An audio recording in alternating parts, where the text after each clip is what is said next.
Hi there everyone, and I have a notable chess game to show you again in today. So we have Sidney Johnston with the white pieces and Frank Marshall with the black pieces, the legendary American chess master Frank Marshall. And this was from a match between Sidney Johnston and Marshall, which was played in 1899-1900. So it started in December and ended in January.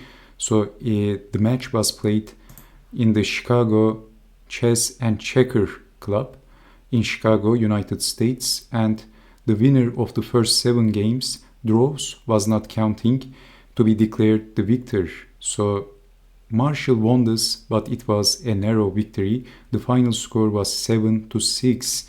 So obviously Johnston was also a tough nut to crack. Unfortunately, he died very young at the age of 35, a strong, notable American chess master. So let's see what happened in this amazing chess game, maybe the best game of the match. So d4, d5, c4, queen's gambit, e6, knight to c3, knight to c6, and we have queen's gambit declined. So bishop to f4, bishop to d6, bishop back, knight to e4, e3, castling, bishop to d3, developing the pieces rapidly, and white is ahead in the development. a3, b6, black wants to fianchetto his bishop. Rook over, bishop to b7, and c takes on d5. Is this winning a pawn for white? Knight takes on d5, white is a pawn up. Discover attacking the knight. Knight takes on d4. Well, what happens if bishop takes, discover attacking the knight? That's a blunder, of course, because of pinning the queen, bishop to c4, and winning the chess game. Black is losing the queen because that's a pin. Of course, Marshall was not born yesterday, so this is why knight takes on d4, but then bishop to c4. Okay, so if bishop takes, then bishop takes, bishop check, and then capturing the knight, and white is going to be a piece up. Marshall overlooked this, unbelievable. So also threatening some discovery attacks to the king, and we have knight takes on f3. If moving the king, then queen takes knight. There is no time for moving the king, because actually you can see that this is some sort of double threat. And if knight goes back, then boom, knight takes on c7, also attacking the knight. And if capturing the knight, boom, that's check, and then winning the queen. And if bishop takes, that's also bad news, check, and then boom. And if capturing the bishop, then in between move we can capture the queen and then capture the knight. Okay, easily winning for white, a disaster for black. So already Marshall is in big trouble. So knight takes, removing the target as well. But then g takes, and again we have double threat, both attacking the knight and also threatening some discovery attacks.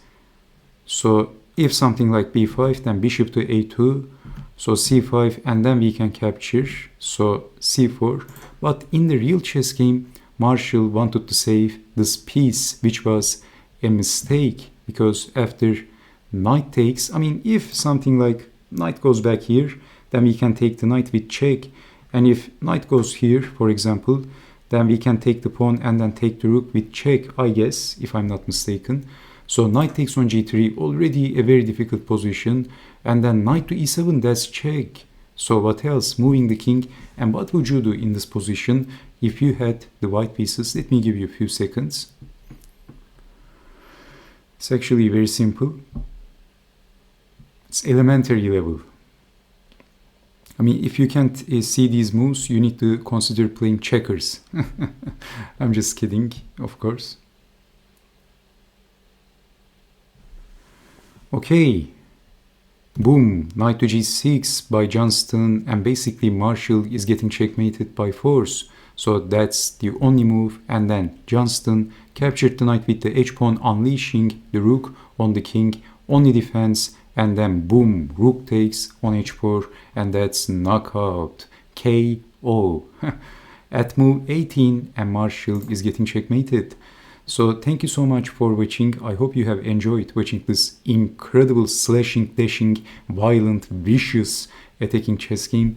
And I hope to see you next time. Take care and have a nice Sunday. So have a nice rest of your Sunday. So do take care, stay safe, and bye-bye.